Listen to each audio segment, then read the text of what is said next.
विद्यार्थी मित्रों, આપણે છેલ્લા લેક્ચરમાં ચર્ચા કરી કે સક્રિયતા શ્રેણીમાં બરોબર મધ્યમાં રહેલા જે ધાતુ છે, મધ્યમાં રહેલી જે ધાતુ છે એનું આપણે કેવી રીતે નિષ્કર્ષણ કરી શકીએ.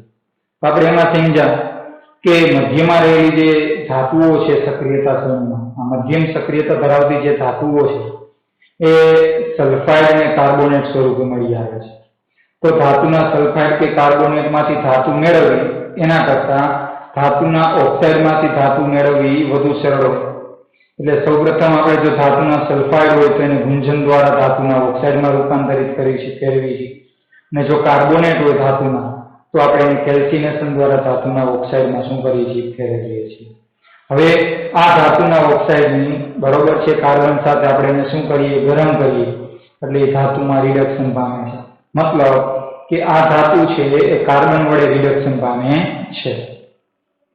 बरोबर छे એટલે કાર્બન છે એ રિડક્શન કરતા છે, પણ કેટલીક વખત વધુ સક્રિય ધાતુ છે એનો બરોબર છે આપણે ઉપયોગ કરતા હોઈએ છીએ. અને આપણે એક ઉદાહરણ દ્વારા સમજ્યા કે વધુ સક્રિય ધાતુ છે એ નીચી સક્રિયતા ધરાવતી ધાતુના સંયોજનમાંથી શું કરે છે, વિસ્થાપિત કરે છે. જે આપણે એક ઉદાહરણ દ્વારા સમજાતા કે મેંગેનીઝ ડાયોક્સાઇડ છે ने जो एल्युमिनियमना भूका साथे प्रक्रिया करवामां आवे तो एल्युमिनियम छे ए मेंगेनीजनुं शुं करे छे, विस्थापन करे छे. क्लियर. हवे आपणे ए जोवुं छे के वधु सक्रिय धातु छे ए ओછી सक्रिय धातुने तेना संयोजनमांथी शुं करे छे, विस्थापित करे छे. मतलब के આવી विस्थापन प्रक्रिया छे बरोबर छे ए खूब ज उष्माक्षेपक होय छे, खूब ज वधु उष्माक्षेपक होय એટલે खूब ज वधु गरमी થાય છે. आथी मळती धातु छे ए पीगळेली अवस्थामां मळे. जो ए धातु आपणे पीगळेली अवस्थामां मळे बरोबर तो आवी प्रक्रियाने आपणे थर्मिक प्रक्रिया तरीके ओळखीए छीए. कई प्रक्रिया तरीके ओळखीए छीए, थर्मिक प्रक्रिया. तो आपणे अहींया सक्रियता श्रेणी मध्यमां रहेली धातु छे एनुं निष्कर्षण केवी रीते करी शकाय एनी ज अहींया चर्चा करी छे. तो एमां वधु सक्रिय धातु छे बरोबर छे ओછી सक्रिय धातुનું શું કરે છે, તો આપણે અહીં વધુ સક્રિય ધાતુનો ઉપયોગ કરી અને ઓછી સક્રિય ધાતુનું આપણે શું કરીએ છીએ, અહીંયા નિષ્કર્ષણ કરીએ છીએ. તો આપણે થર્મિક પ્રક્રિયા વિશે અભ્યાસ કરવો છે બરોબર છે. તો અહીં આપણે કાર્બનની જગ્યાએ વધુ સક્રિય ધાતુનો ઉપયોગ કરી અને બરોબર છે અન્ય ધાતુનું શું કરીશું, નિષ્કર્ષણ કરશું અને વિસ્થાપન પ્રક્રિયા કરો. તો ચાલો આપણે જોઈએ થર્મિક પ્રક્રિયા. तो વધુ સક્રિય ધાતુ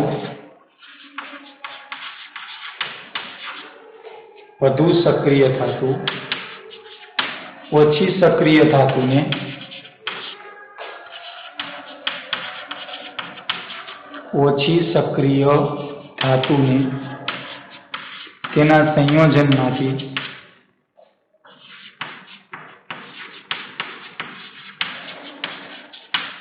તેના સંયોજનમાંથી વિસ્થાપિત કરે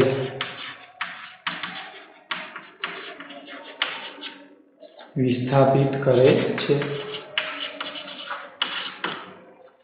બરોબર છે. તો ખાસ એક આપણે આ યાદ રાખવાનું કે વધુ સક્રિય ધાતુ છે એ ઓછી સક્રિય ધાતુને બરોબર છે, વધુ સક્રિય ધાતુ ઓછી સક્રિય ધાતુને તેના સંયોજનમાંથી વિસ્થાપિત કરે છે. आ विस्थापन प्रक्रिया है बराबर है ए खूब ज वधु उष्माक्षेपक होय छे. आथी बराबर मळती धातु है ए पीगळेली अवस्थामां मळे छे. तो आपणे लखी सकीए आवी विस्थापन प्रक्रिया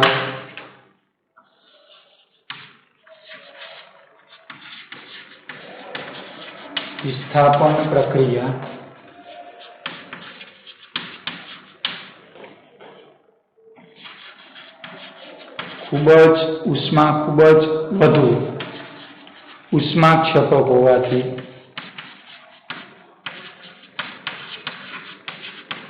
बरोबर छे. आवी विस्थापन प्रक्रिया खूब ज वधु उष्माक्षेपक होवाथी मळती धातु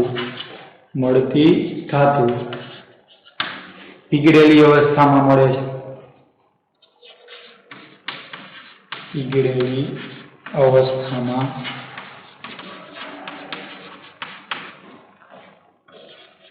मळे छे. આવી પ્રક્રિયાને થર્મિક પ્રક્રિયા કહે છે. આવી પ્રક્રિયાને કેવી? તો થર્મિક પ્રક્રિયા કહે છે.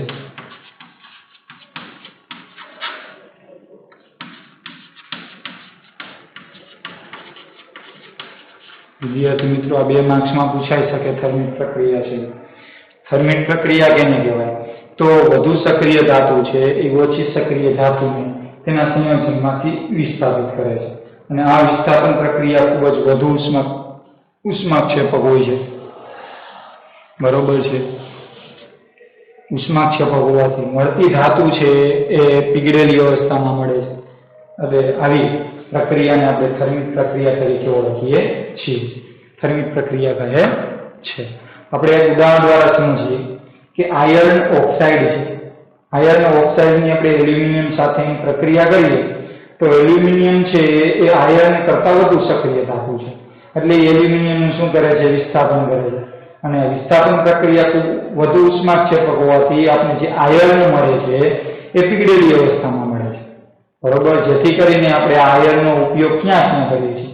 તો રેલવેના જે પાટા હોય એની વચ્ચે ક્યારેક તિરાડ પડે તો તિરાડને મૂડવા માટે, મશીનમાં તિરાડ પડેલા જે ભાગો હોય, ઘણીવાર મશીનની અંદર તિરાડો પડી જતી હોય છે, તો આ તિરાડ પડેલા ભાગોને જોડવા માટે, બરોબર છે, આપણે આવા લિક્વિડ સ્વરૂપે મળતી જે ધાતુ છે, પીગળેલ અવસ્થામાં મળતી ધાતુનો આપણે શું કરતા હોઈએ છીએ? ઉપયોગ કરતા હોઈએ છીએ.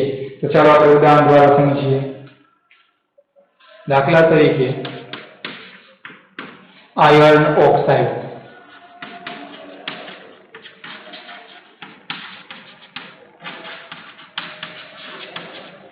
બરોબર છે. એટલે Fe2O3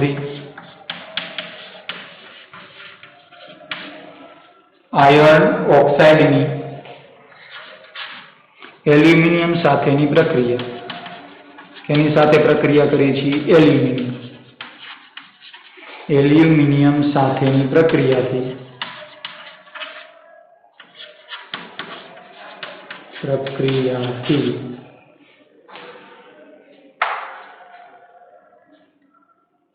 આયર્ન ધાતુ એટલે કે Fe આયર્ન ધાતુ પીગળેલ અવસ્થામાં અથવા તો પીગળિત અવસ્થામાં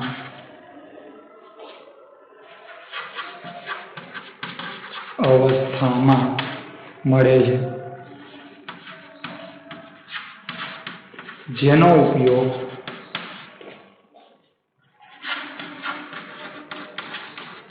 બરોબર છે, જેનો આપણે ઉપયોગ ક્યાં કરીએ છીએ? તો જેનો ઉપયોગ રેલવેના પાટા અથવા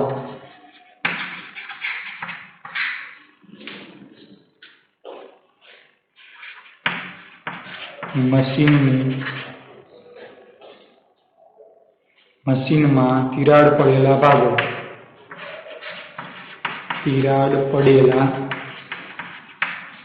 ભાગોને જોડવા માટે થાય છે. બરોબર છે. તિરાડ પડેલા ભાગોને જોડવા માટે થાય છે. ક્લિયર વિદ્યાર્થી મિત્રો? તો ખાસ અહીંયા ધ્યાન આપવાનું કે આયર્ન ઓક્સાઇડની જ્યારે આપણે એલ્યુમિનિયમ સાથે પ્રક્રિયા કરીએ એટલે આયર્ન ઓક્સાઇડમાં આયર્ન એના કરતાં એલ્યુમિનિયમ વધુ સક્રિય ધાતુ છે, એટલે આયર્નનું વિસ્થાપન કરે છે. અને આ વિસ્થાપન પ્રક્રિયા હોવાથી આપણે આયર્ન ધાતુ છે પીગળેલી અવસ્થામાં મળે છે, જેથી આ આયર્નનો આપણે ઉપયોગ ક્યાં કરીએ છીએ? તો રેલવેના પાટા અથવા તો મશીનમાં તિરાડ પડેલા જે ભાગો છે આ ભાગોને જોડવા માટે, બરોબર છે, આપણે એનો ઉપયોગ કરતા હોઈએ છીએ. તો આ પ્રક્રિયાને આપણે રિએક્શન દ્વારા સમજીએ. બરોબર છે. તો સૌપ્રથમ આપણે આયર્ન ઓક્સાઇડ Fe2O3 બરોબર છે એની કેની સાથે પ્રક્રિયા કરીએ છીએ? સોલિડ છે, એલ્યુમિનિયમ સાથે પ્રક્રિયા કરીએ તો અહીંયા વધુ સક્રિય ધાતુ કોણ છે? એલ્યુમિનિયમ. ઓછી સક્રિય ધાતુનું આયર્નનું વિસ્થાપન કરે છે, એના સ્થાને એલ્યુમિનિયમ છે. તો શું મળશે? Al2O3. સૌપ્રથમ તો આપણે વિસ્થાપન જે પદાર્થ થાય છે એ લખી લઈએ. આયર્નનું વિસ્થાપન થાય છે તો પેલા આપણે આયર્ન લખીએ 2Fe. બરોબર છે. એ આપણે લિક્વિડ સ્વરૂપે મળે છે કારણ કે વધુ ઉષ્માક્ષેપક પ્રક્રિયા છે. બીજું શું મળશે? તો એલ્યુમિનિયમ ને ઓક્સિજન સંયોજાય અને એલ્યુમિનિયમ ઓક્સાઇડ બનાવે Al2O3. પ્લસ ઉષ્મા છે એ મુક્ત થાય છે, એટલે આ વધુ ઉષ્માક્ષેપક પ્રક્રિયા છે. ક્લિયર? પણ આપણે આપેલું સમીકરણ છે એ સંતુલિત નથી. સંતુલિત કરવું છે તો આયર્નના 2 પરમાણુ છે, ઓલરેડી કમ્પ્લીટ છે. Al2O3 એલ્યુમિનિયમના 2 પરમાણુ છે, આગળ 2 મૂકી દો એટલે અહીંયા પ્રક્રિયા સંતુલિત થઈ જાય. બરોબર છે? એટલે આયર્ન ઓક્સાઇડની એલ્યુમિનિયમ સાથે પ્રક્રિયા કરી એટલે એલ્યુમિનિયમ વધુ સક્રિય છે. એ આયર્ન ઓક્સાઇડમાંથી આયર્ન રબર છે શું કરે છે? વિસ્થાપન કરે છે. સક્રિયતા શ્રેણીમાં આપણે જોયું આયર્ન છે એ એલ્યુમિનિયમ નીચે આવે છે, ઓછી સક્રિય ધાતુ છે એટલે એલ્યુમિનિયમ દ્વારા એનું વિસ્થાપન થાય, પણ આયર્ન દ્વારા એલ્યુમિનિયમનું વિસ્થાપન થતું નથી. એટલે આયર્ન ધાતુ આપણે લિક્વિડ સ્વરૂપે મળે છે, બરોબર, પીગળેલી અવસ્થામાં, જેનો આપણે ઉપયોગ કરી શકીએ છીએ. પાટાની વચ્ચેની તિરાડ છે ને મશીનો વચ્ચેની તિરાડ છે, બરોબર છે, ને પૂરવા માટે. ક્લિયર વિદ્યાર્થી મિત્રો? ચાલો, અહીંયા આપણે વાત કરી કે સક્રિયતા શ્રેણીમાં મધ્યમાં રહેલી ધાતુનું નિષ્કર્ષણ કેવી રીતે કરી શકાય. હવે આપણે જોવું છે કે સક્રિયતા શ્રેણીમાં, બરોબર, ટોચ પર રહેલી જે ધાતુ છે એ ધાતુનું નિષ્કર્ષણ કેવી રીતે કરી શકાય છે. તો ટોચ પર રહેલી ધાતુ છે એ મધ્યમાં રહેલી ધાતુ કરતા પ્રમાણમાં જોઈએ તો ખૂબ વધુ સક્રિય હોય છે, બરોબર છે. તો ચાલો આપણે જોઈએ કે ટોચ પર રહેલી ધાતુ છે સક્રિયતા શ્રેણીમાં, બરોબર છે, આ ધાતુનું નિષ્કર્ષણ કેવી રીતે કરી શકાય.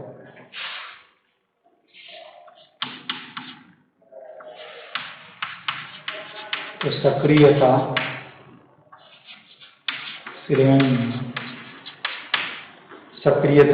શ્રેણીમાં ટોચ પર રહેલી ધાતુ,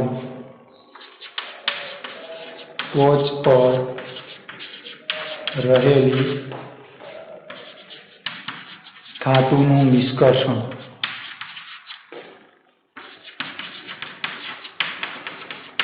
સમજાવો.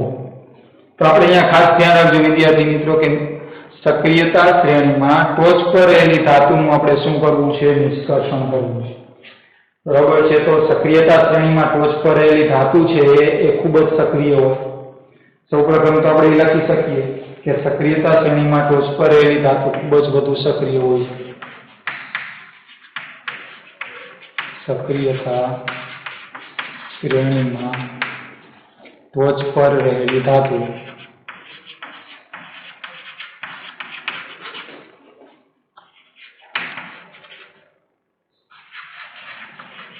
ખૂબ જ સક્રિય હોય છે. ખૂબ જ કેવી હોય છે? તો સક્રિય હોય છે. જેથી આ ધાતુ છે એનું આપણે કાર્બન વડે, બરોબર છે, એનું રિડક્શન કરી શકાતું નથી. મધ્યમ સક્રિયતા ધરાવતી ધાતુ છે, બરોબર છે, એના સંયોજનો મતલબ કે એના ઓક્સાઇડ છે ને જો કાર્બન સાથે શું કરવામાં આવે? ગરમ કરવામાં આવે તો આપણે એ ધાતુનું શું કરી શકતા હતા? રિડક્શન, ધાતુમાં રિડક્શન કરી શકતા. રિડક્શન દ્વારા ધાતુ મેળવી શકાતી. પરંતુ અહીંયા કાર્બન કરતા આપેલી ધાતુ છે એ વધુ સક્રિય છે. એટલે આપેલી ધાતુ છે, બરોબર છે, એ કાર્બન વડે એનું રિડક્શન કરી શકાતું નથી. તો આપણે લખી શકીએ કે આપેલી જે ધાતુ છે વધુ સક્રિય ધાતુ છે, આવી ધાતુના જે સંયોજનો છે એનું કાર્બન વડે રિડક્શન થઈ શકતું નથી અથવા રિડક્શન કરી શકાતું નથી. શા માટે નથી કરી શકાતું? ચાલો જોઈએ. આવી ધાતુના સંયોજનો, આવી ધાતુના સંયોજનોનું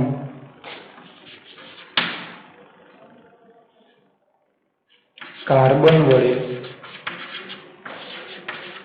રિડક્શન કરી શકાતું નથી.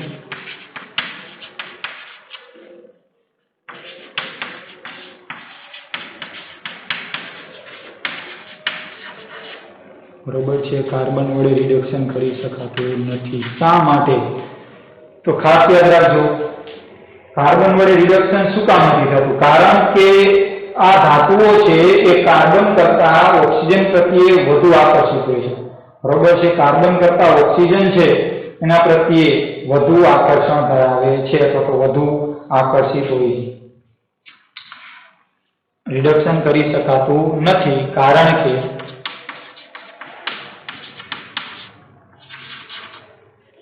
આ ધાતુઓનું આ ધાતુઓનું કેના તો કાર્બન કરતા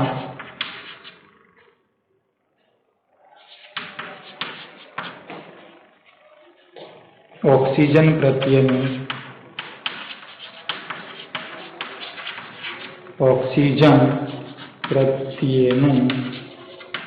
આકર્ષણ વધુ હોય છે.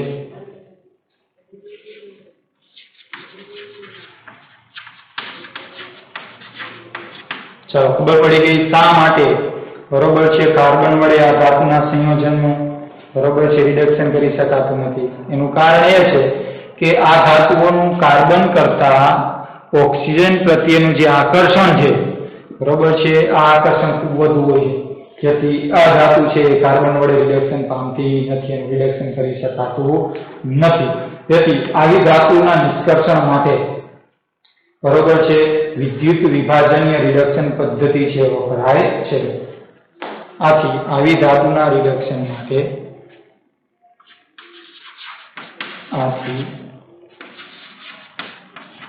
આવી ધાતુના નિષ્કર્ષણ માટે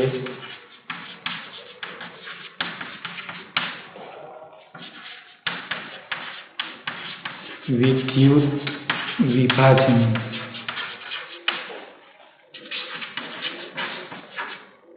રિડક્શન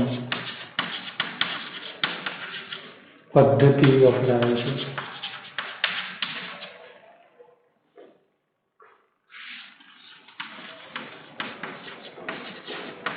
ખાસ યાદ રાખજો રિડક્શન માટે કઈ પદ્ધતિ વપરાય છે તો બરોબર છે કાર્બન વડે રિડક્શન નથી થઈ શકતું. આથી આ ધાતુના નિષ્કર્ષણ માટે આપણે વિદ્યુત વિભાજનીય રિડક્શન પદ્ધતિ છે એનો શું કરીએ છીએ ઉપયોગ કરીએ છીએ. આ પદ્ધતિ દ્વારા આપણે કેવી કેવી ધાતુ મેળવી શકીએ તો આપણે ઉદાહરણ દ્વારા સમજીએ. સમજી લો કે સોડિયમ ક્લોરાઇડ હોય, મેગ્નેશિયમ ક્લોરાઇડ હોય કે કેલ્શિયમ ક્લોરાઇડ હોય. અહીંયા સોડિયમ, મેગ્નેશિયમ ને કેલ્શિયમ ખૂબ વધુ સક્રિય ધાતુ છે. તો આ ધાતુના પીગાળેલા ક્લોરાઇડ છે એનું વિદ્યુત વિભાજન કરી સોડિયમ, મેગ્નેશિયમ ને કેલ્શિયમ છે એ મેળવી શકાય છે અથવા તો મેળવવામાં આવે છે. કહેવાનો મતલબ કે સોડિયમ ક્લોરાઇડ હોય તો સોડિયમ ક્લોરાઇડને આપણે પીગાળી તો એ સોડિયમ ક્લોરાઇડનું પીગળિત સ્વરૂપ છે. હવે એનું આપણે વિદ્યુત વિભાજન કરીએ તો સોડિયમ ધાતુ છે એ ધન વીજભારિત છે. સોડિયમ આયન છે એ ધન વીજભારિત છે એટલે કેથોડ પાસે જમા થાય છે, જ્યારે ક્લોરીન છે એ એનોડ પાસે જમા થાય છે, એકત્રિત થાય છે. ક્લિયર? તો આપણે લખી શકીએ કે સોડિયમ, મેગ્નેશિયમ અને કેલ્શિયમ બરોબર છે તેમના પીગાળેલા ક્લોરાઇડ શું કરવામાં આવે વિદ્યુત વિભાજનથી મેળવવામાં આવે છે. દાખલા તરીકે આપણે કેટલીક ધાતુ છે એ આ પદ્ધતિ દ્વારા જ આપણે ધાતુ મેળવીએ છીએ, જેમ કે સોડિયમ, મેગ્નેશિયમ ને કેલ્શિયમ. કેલ્શિયમને તેમના પીગાળેલા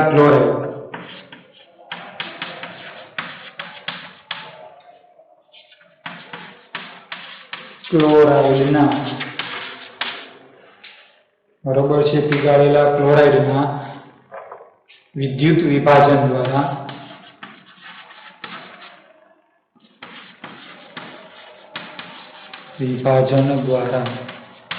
શું કરવામાં આવે છે મેળવવામાં આવે છે.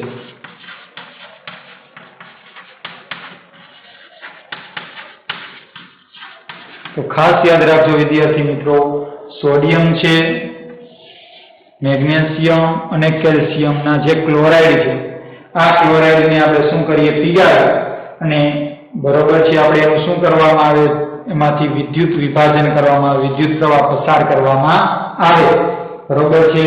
તો અહીંથી સોડિયમ અને ક્લોરીનનું આપણે શું કરી શકીએ વિદ્યુત વિભાજન કરી શકીએ. સોડિયમ છે કેથોડ પાસે જમા થશે અને ક્લોરીન વાયુ છે એ એનોડ પાસે શું થાય છે જમા થાય છે.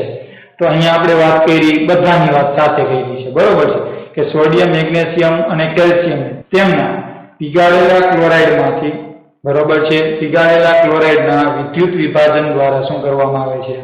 મેળવવામાં આવે છે. તો આ વિદ્યુત વિભાજન દરમિયાન કઈ ધાતુ કેથોડ પર અને કઈ ધાતુ બરોબર છે એનોડ પર, મતલબ કે ધાતુ છે કયા ધ્રુવ પર અને અધાતુ છે કયા ધ્રુવ પર એકત્રિત થાય છે. આપણે એની વાત કરી તો વિદ્યુત વિભાજન દરમિયાન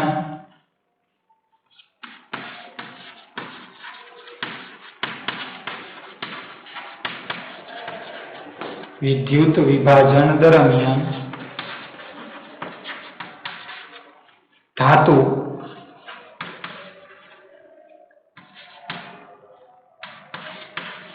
અથવા તો ધાતુઓ, બરોબર, ધાતુ ન લખો તો ધાતુઓ કેથોડ પાસે, કેથોડ એટલે વિદ્યાર્થી મિત્રો આપણે નવમા ધોરણમાં સારી રીતે આ શીખી ગયા છીએ. કેથોડ એટલે ઋણ ધ્રુવ,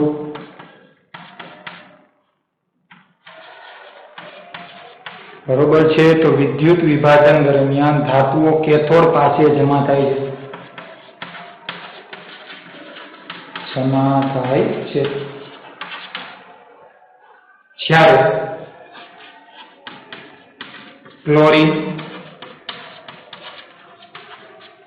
ક્લોરીન વાયુ એનોડ એટલે ધન ધ્રુવ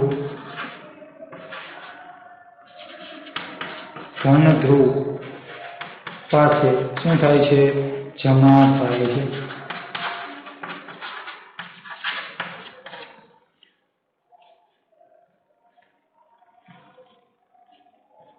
તો આપણે સોડિયમ ક્લોરાઇડનું જો વિદ્યુત વિભાજન કરીએ, કેનું વિદ્યુત વિભાજન કરીએ? સોડિયમ ક્લોરાઇડ NaCl, બરોબર છે. તો NaCl નું જો વિદ્યુત વિભાજન કરીએ તો વિદ્યુત વિભાજન દરમિયાન સોડિયમ ધાતુ છે એ કેથોડ પાસે જમા થાય અને ક્લોરીન વાયુ છે એ કેની પાસે? એનોડ એટલે ધન ધ્રુવ પાસે શું થાય છે? જમા થાય છે. આપણે આને સમજવું છે, બરોબર છે, કે કેવી રીતે આ ધાતુ છે એ ધન ધ્રુવ અને ઋણ ધ્રુવ પાસે જમા થાય છે. એની વાત કરીએ તો દાખલા તરીકે સૌપ્રથમ આપણે લઈએ કેથોડ એટલે ઋણ ધ્રુવ, બરોબર છે, અને એનોડ એટલે ધન ધ્રુવ. ક્લિયર?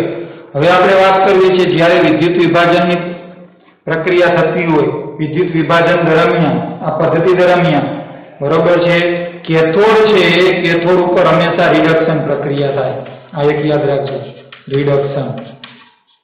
અને એનો ધન ધ્રુવ છે ત્યાં ઓક્સિડેશન પ્રક્રિયા થાય. આ લખવાની જરૂર નથી પણ ખાસ યાદ રાખવાનું કે કેથોડ પાસે રિડક્શન થાય અને એનોડ પાસે ઓક્સિડેશન થાય. તો આપણે વિદ્યુત વિભાજન સોડિયમ ક્લોરાઇડ નું કરવું છે તો સોડિયમ ક્લોરાઇડ છે આમાં ધન વીજભારિત સોડિયમ આયન અને ક્લોરાઇડ ઋણ વીજભારિત છે, ત્યારે આપણને સંયોજન આપણે શીખી ગયા. તો આમાંથી એવું કયું આયન છે કે જે ઇલેક્ટ્રોન ગુમાવી શકે અને કયું આયન છે ઇલેક્ટ્રોન મેળવી શકે? તો સોડિયમ ઓલરેડી એક ગુમાવેલો છે એટલે ધન આયન પ્રાપ્ત કરે છે. હવે એ ગુમાવેલો છે તો એ પાછો મેળવી અને ધાતુ થઈ જશે. એવી રીતે ક્લોરીન એક મેળવેલ છે એટલે એ ઋણ આયન છે, બરોબર છે, એ મેળવેલો પાછો ગુમાવી દે તો એ તત્વ થઈ જાય, વાયુ થઈ જાય, બરોબર છે. અને આપણે આ શીખી ગયા કે ઓક્સિડેશન કેને કહેવાય, રિડક્શન કેને કહેવાય. જો ઓક્સિજન મેળવે તો ઓક્સિડેશન, હાઇડ્રોજન ગુમાવે તો ઓક્સિડેશન, ઇલેક્ટ્રોન ગુમાવે તો ઓક્સિડેશન, ઓક્સિડેશન અંકમાં શું થાય? ઘટાડો થાય, બરોબર છે, તો ઓક્સિડેશન. એવી જ રીતે આપણે વાત કરી રિડક્શન, તો ઓક્સિજન ગુમાવે, હાઇડ્રોજન મેળવે, તો એવી જ રીતે ઇલેક્ટ્રોન પણ મેળવે, બરોબર. જો ઇલેક્ટ્રોન ગુમાવે તો ઓક્સિડેશન ને ઇલેક્ટ્રોન મેળવે, બરોબર છે, તો રિડક્શન. તો અહીંયા આપણે વાત કરવી છે કેથોડ ધ્રુવ ઉપર, બરોબર. સૌપ્રથમ તો કેથોડ ધ્રુવ ઉપર શું થશે? તો સૌપ્રથમ તો ત્યાં ઇલેક્ટ્રોન શું કરશે? મેળવશે, કારણ કે કેથોડ ધ્રુવ ઉપર રિડક્શન પ્રક્રિયા થાય. તો આ બંનેમાંથી ઇલેક્ટ્રોન કોણ મેળવે? તો સોડિયમ, કારણ કે ઓલરેડી એક ગુમાવેલો છે, બરોબર છે. તો હવે જે ગુમાવેલો ઇલેક્ટ્રોન હતો એ પાછો એ શું કરશે? મેળવશે, બરોબર છે. તો સૌપ્રથમ સોડિયમ ધન આયન Na+ એને ગુમાવેલો છે, એ ગુમાવેલો ઇલેક્ટ્રોન પાછો શું કરશે? મેળવશે. તો મેળવે એટલે પાછું સોડિયમ ધાતુ થઈ જાય છે Na. ક્લિયર? આગળ જોઈએ તો હવે ક્લોરીન લીધું, ક્લોરાઇડ આયને ઓલરેડી કેટલા, જો એક ક્લોરીન આયન હોય તો એક મેળવ્યું હોય, બે ક્લોરીન આયન હોય તો બે મેળવે છે, તો એને બરોબર છે ઓલરેડી કેટલા મેળવ્યા છે, બે મેળવ્યા છે, એટલે એ ગુણ આયન ધારણ કરે છે. હવે જેટલા મેળવ્યા છે એટલા ગુમાવી જશે, બરોબર છે, તો એ શું બની જશે, તત્વો બની જશે. અહીંયા 2 આગળ ન લખતા આપણે નીચે લખીએ તો ચાલે, બરોબર છે. કેટલા ઇલેક્ટ્રોન ગુમાવે છે, 2. તો આપણે આવી રીતે લખી શકીએ. જો ખાસ સમજાવવાનું શું કહેવા માંગુ છું, કેથોડ પાસે કોણ એકત્રિત થાય, આગળ જોઈએ સોડિયમ ધાતુ, જ્યારે એનોડ પાસે કોણ, તો ક્લોરીન વાયુ છે એ એકત્રિત થાય. આવું કેમ થાય? તો આપણે આવું યાદ રાખવાનું કે કેથોડ છે અહીંયા રિડક્શન થાય અને એનોડ એ ઓક્સિડેશન થાય. ઓક્સિડેશન દરમિયાન બરોબર છે શું થાય, તો ઇલેક્ટ્રોન છે એ ગુમાવે અને રિડક્શન દરમિયાન ઇલેક્ટ્રોન મેળવે. સામાન્ય છે કે અહીંયા આપણે વાત કરી કેથોડની, તો કેથોડ રિડક્શન થાય છે, તો રિડક્શન દરમિયાન ઇલેક્ટ્રોન શું કરે, મેળવે.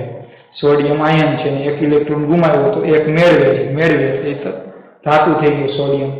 હવે ક્લોરીન છે ઓલરેડી 2 ક્લોરીનના આપણે પરમાણુ લીધા, આયન લીધા છે, તો એક છે એ એક મેળવો હોય તો 2 કેટલા મેળવે, 2 મેળવ્યા છે, તો હવે એ કેટલા ગુમાવે છે, 2 ગુમાવી દઈએ તો પાછું ક્લોરીન તત્વ થઈ જાય, વાયુ સ્વરૂપે આપણને મળે છે. ક્લિયર વિદ્યાર્થી મિત્રો? આપણે યાદ રાખવું એનો અહીંયા ઓક્સિડેશન એ આવી ગયો, બાકી કેથોડ ઉપર રિડક્શન, બરોબર છે. તો આ ખાસ યાદ રાખજો કેવી રીતે આ પ્રક્રિયા થાય છે એનોડ ઉપર ને કેથોડ ઉપર. આવું એક બીજું ઉદાહરણ, આવી જ રીતે એલ્યુમિનિયમ ઓક્સાઇડ, બરોબર છે, એલ્યુમિનિયમ ઓક્સાઇડનું વિદ્યુત વિભાજન કરી અથવા તો વિદ્યુત વિભાજન દ્વારા એલ્યુમિનિયમ છે એ મેળવી શકાય છે. તો આપણે લખી શકીએ કે જેમ અહીંયા સોડિયમ ક્લોરાઇડના વિદ્યુત વિભાજનથી સોડિયમ મેળવી શકાય, આવી જ રીતે એલ્યુમિનિયમ ઓક્સાઇડના વિદ્યુત વિભાજનથી એલ્યુમિનિયમ મેળવી શકાય. આ જ રીતે એલ્યુમિનિયમ ઓક્સાઇડ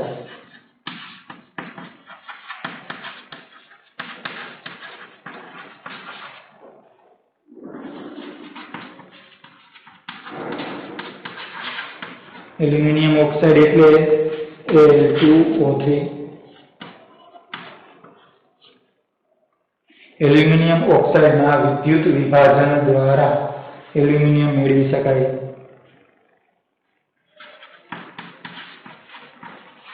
વિદ્યુત વિભાજન દ્વારા, વિદ્યુત વિભાજીય રિડક્શન પદ્ધતિ દ્વારા, બરોબર છે.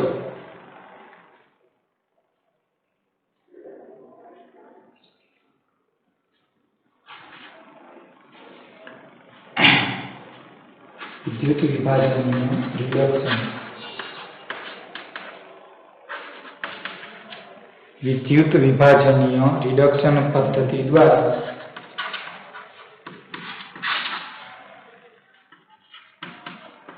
એલ્યુમિનિયમ મેળવી શકાય છે.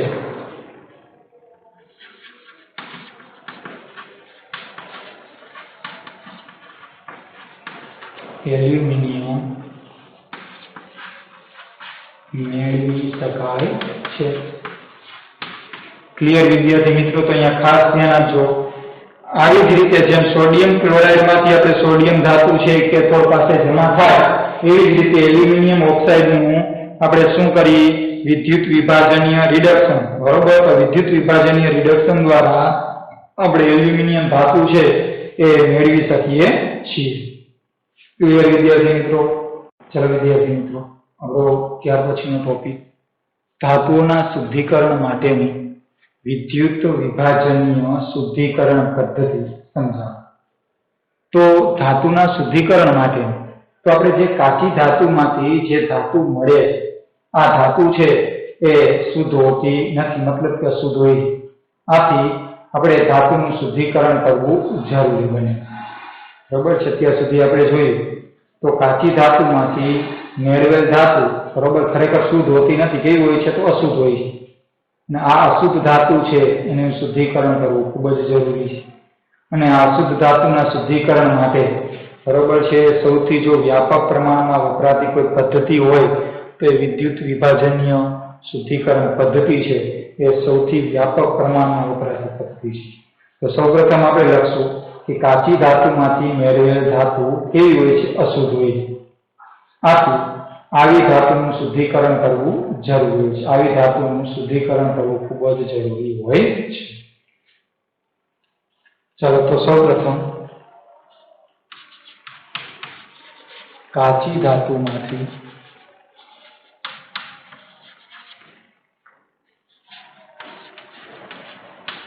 મેળવેલ ધાતુ કેવી હોય છે? અશુદ્ધ હોય છે.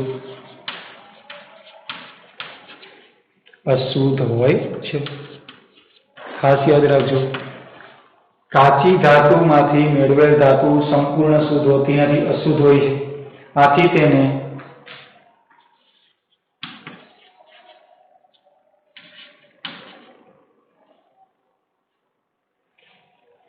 તે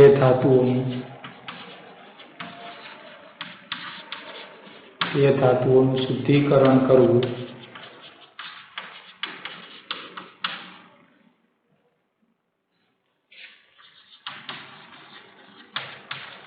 જરૂરી છે. બરોબર છે. અશુદ્ધ ધાતુ છે, આથી તે ધાતુઓનું એટલે આવી અશુદ્ધ ધાતુઓ છે, બરોબર છે, આવી ધાતુઓનું શુદ્ધિકરણ કરવું ખૂબ જ જરૂરી છે. હવે આપણે વાત કરીએ કે આવી ધાતુ છે, બરોબર છે, એના શુદ્ધિકરણ માટે કઈ પદ્ધતિ છે સૌથી વ્યાપક છે? તો વિદ્યુત વિભાજનીય શુદ્ધિકરણ, બરોબર છે, એ અશુદ્ધ ધાતુના શુદ્ધિકરણ માટે સૌથી વ્યાપક પ્રમાણમાં વપરાતી પદ્ધતિ છે. તો આપણે બીજો પોઈન્ટ આપણે એવી લખી શકીએ, બરોબર, કે વિદ્યુત વિભાજનીય શુદ્ધિકરણ જે પદ્ધતિ છે, વિદ્યુત વિભાજનીય શુદ્ધિકરણ, બરોબર, વિદ્યુત વિભાજનીય શુદ્ધિકરણ અશુદ્ધ ધાતુના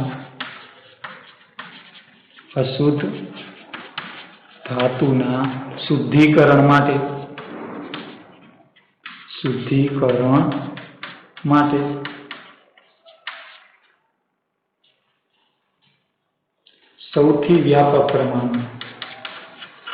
સૌથી વ્યાપક પ્રમાણમાં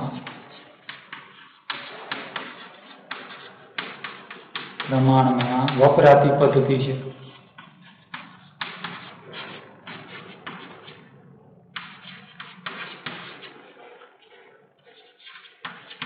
તો ખાસ યાદ રાખજો વિદ્યાર્થી મિત્રો કે વિદ્યુત વિભાજનીય શુદ્ધિકરણ એ શું છે? તો વિદ્યુત વિભાજનીય શુદ્ધિકરણ એ અશુદ્ધ ધાતુના શુદ્ધિકરણ માટે, બરોબર છે, અશુદ્ધ ધાતુના શુદ્ધિકરણ માટે સૌથી વ્યાપક પ્રમાણમાં વપરાતી એક પદ્ધતિ છે, સૌથી વધુ પ્રમાણમાં વપરાતી પદ્ધતિ છે. આ પદ્ધતિ દ્વારા આપણે કઈ છે એનું શુદ્ધિકરણ કરી શકાય? દાખલા તરીકે ઝીંક છે, કોપર છે, ટીન છે, નિકલ, બરોબર છે, ચાંદી, સોનું જેવી ધાતુને શુદ્ધ કરવા માટે વિદ્યુત વિભાજનીય રિડક્શન કરવામાં આવે છે, બરોબર છે. તો આપણે આવી ધાતુ છે એને આપણે શુદ્ધ કરવી છે, તો આ ધાતુને શુદ્ધ કરવા માટે આપણે શું કરશું? તો સૌપ્રથમ ખાસ યાદ રાખજો, બરોબર છે, તાંબુ, પછી ઝીંક, કોપર, ઝીંક, બરોબર છે, ટીન, નિકલ, ચાંદી અને સોના જેવી ધાતુને શુદ્ધ કરવા માટે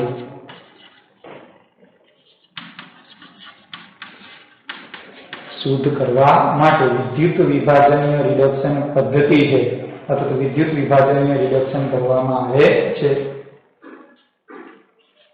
શુદ્ધ કરવા માટે વિદ્યુત વિભાજનીય રિડક્શન કરવામાં આવે છે.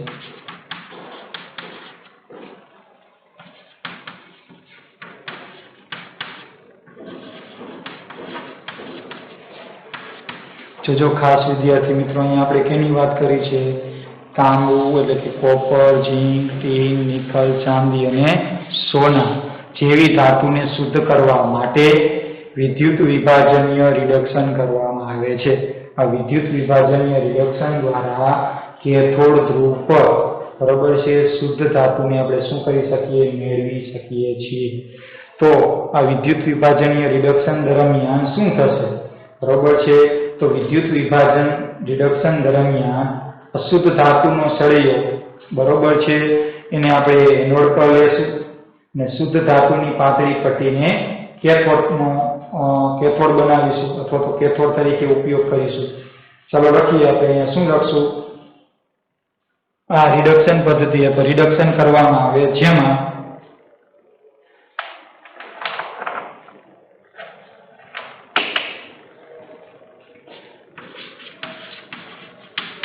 જેનું આપણે શુદ્ધિકરણ કરવું છે એ અશુદ્ધ ધાતુ છે અશુદ્ધ ધાતુનો જે સળિયો છે બરોબર છે એ એનોડ જેમાં અશુદ્ધ ધાતુનો સળિયો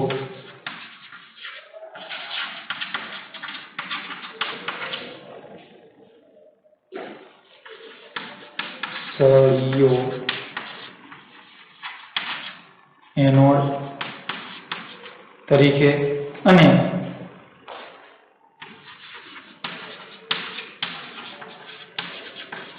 શુદ્ધ ધાતુની પાતળી પટ્ટીનું કેથોડ બનાવવામાં આવે છે।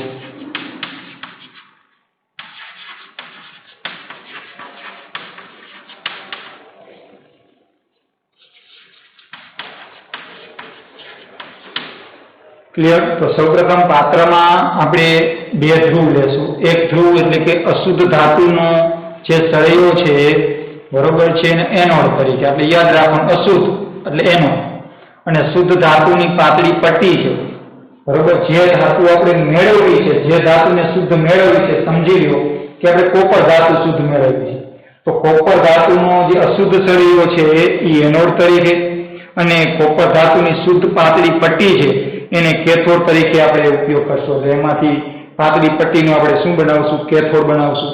હવે કેથોડ બનાવવામાં આવે છે। હવે કેથોડ બનાવવામાં આવે ત્યાર પછી આપણે દ્રાવણ પીવડાવશું। તો જે ધાતુ છે એનું શુદ્ધિકરણ કરવાનું છે એ ધાતુના ક્ષારના દ્રાવણનો આપણે વિદ્યુત વિભાજ્ય તરીકે ઉપયોગ કરશું બરોબર છે। તો ખાસ એક અહીંયા યાદ રાખજો કે જે ધાતુનું શુદ્ધિકરણ કરવાનું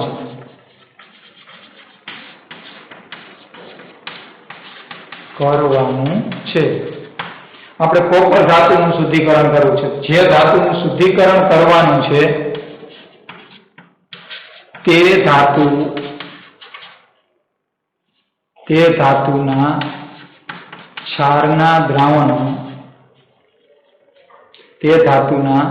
ક્ષારના દ્રાવણનું વિદ્યુત વિભાજ્ય તરીકે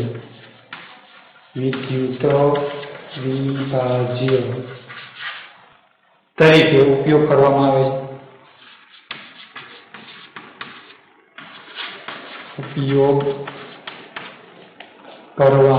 આવે છે।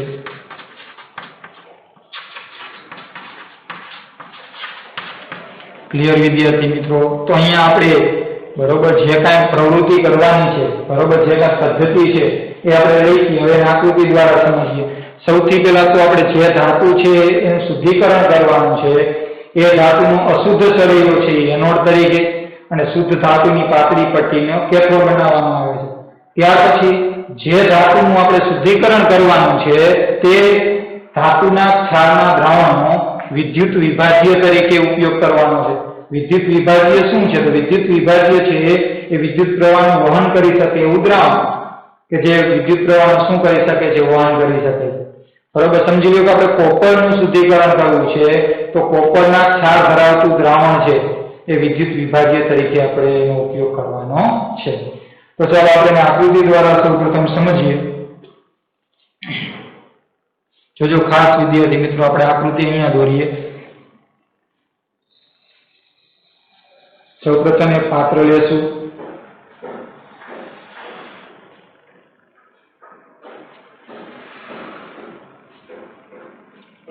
બરોબર છે. આ પાત્રમાં આપણે શું લેવાનું છે? વિદ્યુત વિભાજ્ય દ્રાવણ. તો અહીંયા વિદ્યુત વિભાજ્ય દ્રાવણ આપણે કયું લેશું? તો વિદ્યુત વિભાજ્ય દ્રાવણ છે એ કોપર સલ્ફેટ. કારણ કે અહીંયા કોપર ધાતુનું આપણે શું કરવું છે? શુદ્ધિકરણ કરવું છે. બરોબર છે. તો અહીંયા આપણે લેશું દ્રાવણ છે એ કોપર સલ્ફેટ. કોપર સલ્ફેટનું દ્રાવણ.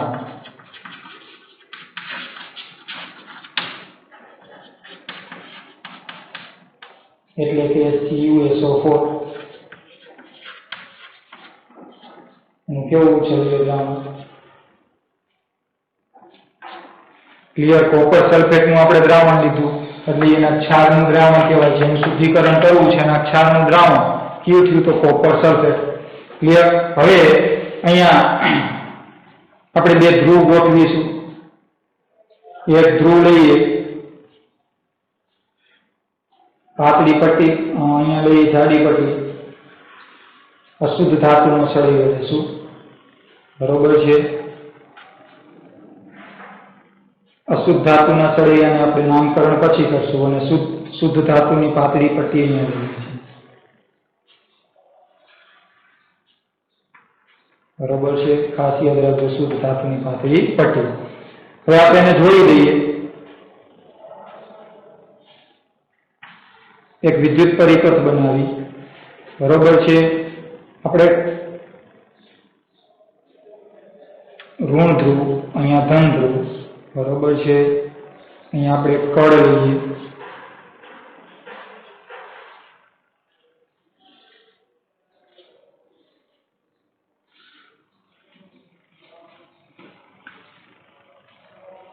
આ ધન ધ્રુવ અને આ ઋણ ધ્રુવ.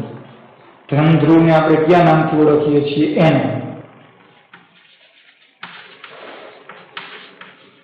અને ઋણ ધ્રુવ છે એને કેથોડ. બરોબર છે. આ ઋણ ધ્રુવ, આ ધન ધ્રુવ. વિદ્યુત પ્રવાહનું વહન થાય છે, ઇલેક્ટ્રોન. બરોબર છે. હવે આપણે પટ્ટીના નામકરણ કરીએ. તો આ જે સળિયો છે એ કેથોડ સ્વરૂપે છે. Sorry, anode. તો એનોડ છે એ અશુદ્ધ ધાતુ, અશુદ્ધ કોપરનો સળિયો. બરોબર છે. અથવા અશુદ્ધ કોપરની પટ્ટી. અશુદ્ધ કોપરની પટ્ટી.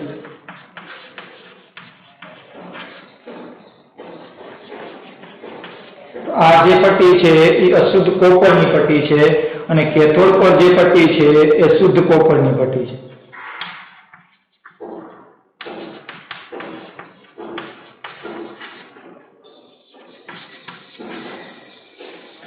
ક્લિયર વિદ્યાર્થી મિત્રો? તો અહીંયા જે આપણે લખાણ કેવું રીત થઈ ગયું કે જે ધાતુનું આપણે શુદ્ધિકરણ કરવું છે એ ધાતુનો અશુદ્ધ સળિયો છે એ એનોડ તરીકે, અને જે ધાતુનું શુદ્ધિકરણ કરવું છે એ ધાતુનો સળિયો છે એની ધાતુની જે પટ્ટી છે એનો કેથોડ બનાવવામાં આવે છે. આ ઉપરાંત જે ધાતુનું આપણે શું કરવું છે? શુદ્ધિકરણ કરવું છે. કેનું કરવું છે? તો કોપરનું વિદ્યુત વિભાજનીય રિડક્શન કરવું છે. તો આપણે અહીંયા લખી શકીએ કે કોપરનું વિદ્યુત વિભાજનીય રિડક્શન. કોપરનું શું કરીએ છીએ? વિદ્યુત વિભાજનીય રિડક્શન.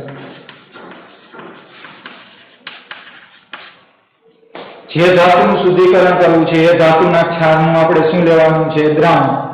બરોબર છે. આપણે એ ધાતુના ક્ષારનું દ્રાવણ વિદ્યુત વિભાજ્ય તરીકે લીધું છે. એટલે કોપર સલ્ફેટનું દ્રાવણ છે એ વિદ્યુત વિભાજ્ય તરીકે અહીંયા કામ કરે છે. બરોબર છે.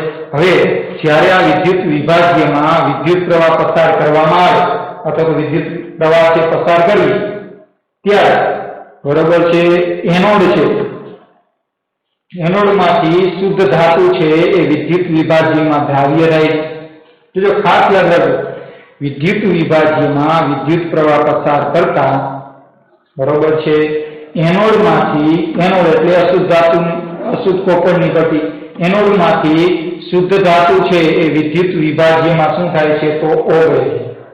જેટલી ધાતુ વિદ્યુત વિભાજ્યમાં દ્રાવણમાં ઓગળશે એટલી જ વિદ્યુત વિભાજ્યમાંથી શુદ્ધ ધાતુ છે એ કેની પર તો કેથોડ પર જમા થઈ છે, અહીંયા જમા થશે, બરોબર છે। એટલે આમાંથી શુદ્ધ ધાતુ છે એ વિદ્યુત વિભાજ્યમાં દ્રાવણમાં જાય છે, ના સમતુલ્ય માત્રામાં એના સમાન પ્રમાણમાં દ્રાવણમાંથી એ ધાતુ છે એ કેથોડ પર શું થાય છે, જમા થાય છે। હવે આની અંદર જે દ્રાવ્ય અશુદ્ધિ છે, બરોબર છે, કોપર ધાતુ તો અહીંયા જમા થશે, પણ દ્રાવ્ય અશુદ્ધિ દ્રાવણમાં જશે, જ્યારે અદ્રાવ્ય અશુદ્ધિ છે, તેવી અદ્રાવ્ય અશુદ્ધિ એ એનોડના તળિયે એકત્રિત થાય છે, આ એનોડના તળિયે અહીંયા એકત્રિત થશે। આ એકત્રિત થતી જે અશુદ્ધ ધાતુ છે એ એનોડ પંપ તરીકે ઓળખવામાં આવે છે। શું કહેવામાં આવે છે? એનોડ પંપ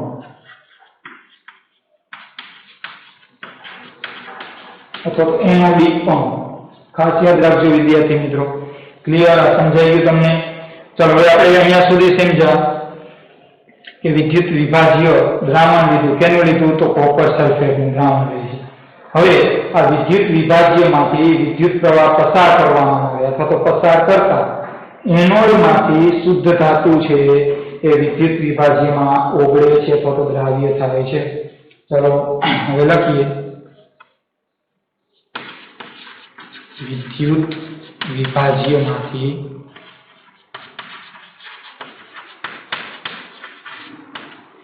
બરોબર છે, અહીંયા કળ ચાલુ કરશું એટલે વિદ્યુત પ્રવાહનું શું થશે? વહન થશે, અને આ દ્રાવણ છે વિદ્યુતનું વહન કરી શકે એવું એટલે વિદ્યુત વિભાજ્ય દ્રાવણ છે। વિદ્યુત વિભાજ્યમાંથી વિદ્યુત પ્રવાહ પસાર કરતા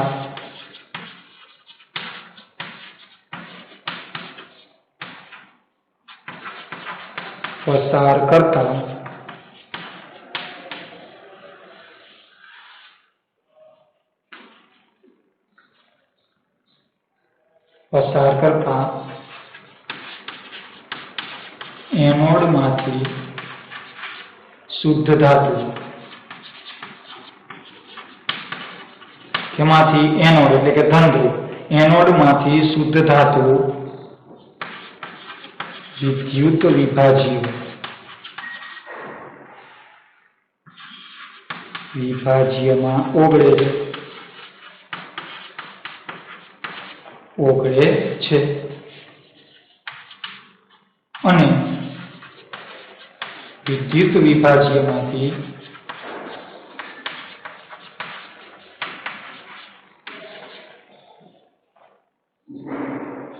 વિભાજ્યમાંથી સમતુલ્ય એટલે કે સમાન માત્રામાં, સમતુલ્ય માત્રામાં, તો સૌપ્રથમ શું થયું? એનોડમાંથી શુદ્ધ ધાતુ વિદ્યુત વિભાજ્યમાં ઓગળે અને વિદ્યુત વિભાજ્યમાંથી સમતુલ્ય માત્રામાં શુદ્ધ ધાતુ કેના પર? સમતુલ્ય માત્રામાં શુદ્ધ ધાતુ અહીંયા કઈ ધાતુ છે? તો કોપર Cu+2, બરોબર છે, આ દિશામાં જાય છે। સમતુલ્ય માત્રામાં શુદ્ધ ધાતુ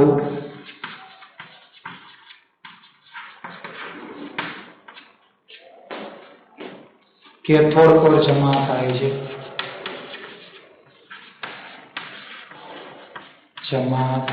છે, ક્લિયર વિદ્યાર્થી મિત્રો? આ ઉપરાંત આપણે શુદ્ધ ધાતુ કેથોડ પર જમા થઈ ગઈ, પણ દ્રાવ્ય અશુદ્ધિ છે એ દ્રાવણમાં રહેશે, જ્યારે દ્રાવ્ય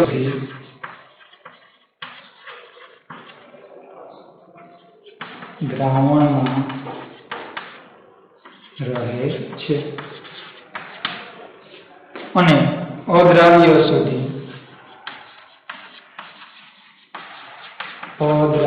અશુદ્ધિ એનોડના તળિયે, એનોડ કે જે અશુદ્ધ ધાતુનો સળિયો છે, ખાસ યાદ રાખજો, એનોડ એટલે ધન ધ્રુવ, બરોબર છે, એનોડના તળિયે જમા થાય છે, બરોબર છે। અશુદ્ધ ધાતુ જે દ્રાવ્ય નથી, અદ્રાવ્ય છે, બરોબર છે, અદ્રાવ્ય સુધી એનોડના તળિયે શું થાય છે? જમા થાય છે, જેને એનોડ પંપ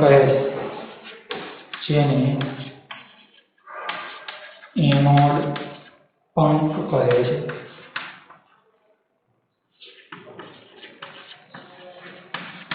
ક્લિયર વિદ્યાર્થી મિત્રો? તો અહીંયા આપણે આ પ્રવૃત્તિ છે, બરોબર છે, પદ્ધતિ છે વિદ્યુત વિભાજનીય રિડક્શન પદ્ધતિ. આ વિદ્યુત વિભાજનીય રિડક્શન પદ્ધતિનું અહીંયા આપણે લખાણ કર્યું.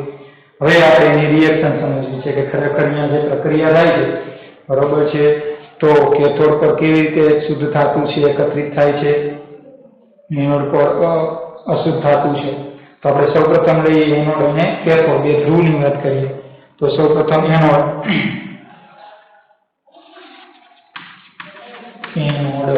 એટલે ધન ધ્રુવ, બરોબર છે, અને કેથોડ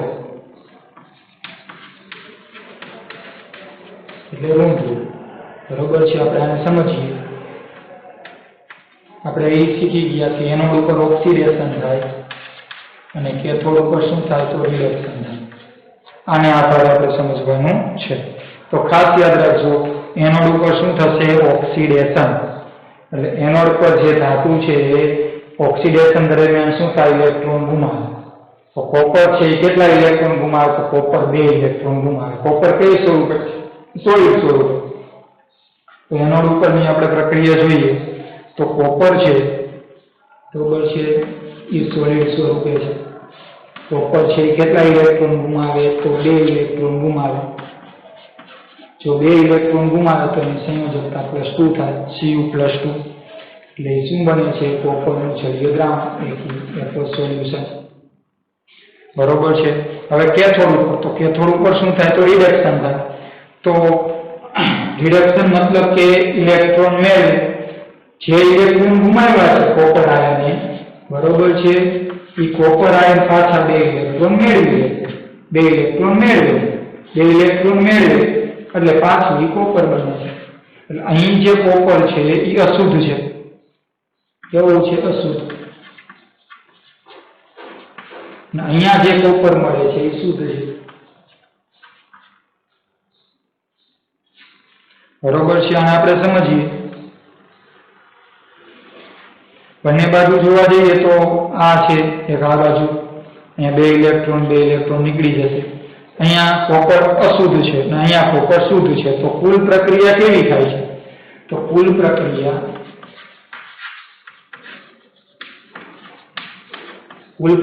જોઈએ તો તીરની ડાબી તરફ એટલે પ્રક્રિયકોમાં શુદ્ધ કોપર વધે છે. કોપર કેવું છે અશુદ્ધ, અને સામે જોઈએ તો કોપર છે કેવું છે શુદ્ધ કોપર આપણને મળે છે, બરોબર છે. તો આ પ્રક્રિયા લખવી ખૂબ જરૂરી છે કે એનોડ પર કેવી પ્રક્રિયા થાય છે અને કેથોડ પર કેવી પ્રક્રિયા થાય છે. તો એનોડ છે અહીંયા અશુદ્ધ ધાતુનો સળિયો છે કે જે કોપર છે એ 2 ઇલેક્ટ્રોન મેળવી અને કોપર ધનાયન બનાવે છે. એટલે આ કોપર છે એ દ્રાવણમાં જાય છે Cu2+. આ કોપર છે એ જ્યારે 2 ઇલેક્ટ્રોન ગુમાવે છે એ 2 ઇલેક્ટ્રોન પાછા મેળવી અને શુદ્ધ કોપર બને છે અને એ શુદ્ધ કોપર કેથોડ પર શું થાય છે જમા થાય છે. તો અહીંયા આપણે જે પ્રક્રિયા જોઈએ આ પ્રક્રિયા છે, બરોબર છે, એ શુદ્ધિકરણ પદ્ધતિ છે કે જેમાં કોપર અશુદ્ધ ધાતુમાંથી શુદ્ધ ધાતુ છે એ મેળવવામાં આવે છે. તો આ પદ્ધતિ છે ધાતુના શુદ્ધિકરણ માટેની વિદ્યુત વિભાજનીય શુદ્ધિકરણ પદ્ધતિ, બરોબર છે, કે જેના દ્વારા આપણે જે કાચી ધાતુ છે એમાંથી મેળવેલી ધાતુ છે એ અશુદ્ધ હોય અને અશુદ્ધ ધાતુ છે એમાંથી આપણે, બરોબર છે, વિદ્યુત વિભાજનીય રિડક્શન દ્વારા શુદ્ધ ધાતુ છે એ કેથોડ પર શું કરી શકીએ મેળવી શકીએ છીએ અને આ ધાતુ છે 100% શુદ્ધ હોય છે. તો ખાસ યાદ રાખવાનું વિદ્યાર્થી મિત્રો કે આ પદ્ધતિ છે, બરોબર છે, વિદ્યુત વિભાજનીય શુદ્ધિકરણ. આ પદ્ધતિ છે એ 3 થી 4 માર્ક્સમાં, બરોબર, પૂછાઈ શકે. ખાસ યાદ રાખવાનું એટલે IMP, બરોબર છે, ક્વેશ્ચન કહી શકીએ, બરોબર છે. તો ખાસ આ બધું જ લખાણ પણ લખવાનું છે ને આકૃતિ પણ દોરવાનું છે, સ્વચ્છ આકૃતિ. ને લાસ્ટમાં આપણે, બરોબર છે, અહીંયા કેવી પ્રક્રિયા થાય છે, બરોબર, એનોડ પર શું થાય છે અને કેથોડ પર શું થાય છે, અને છેવટે અશુદ્ધ કોપર છે એમાંથી આપણે શુદ્ધ કોપર કેવી રીતે મળે છે એ આપણે એની જે રિએક્શન છે, બરોબર છે, એનોડ અને કેથોડ પરની એ પણ દર્શાવવાની છે. કારણ કે 1 માર્ક્સ છે આનો, બરોબર છે, ન દર્શાવી તો કપાઈ શકે. એટલે આપણે બધું જ લખવાનું રહેશે, આમાંથી કાંઈ બાદ કરવાનું રહેશે નહીં. ક્લિયર વિદ્યાર્થી મિત્રો? Thank you.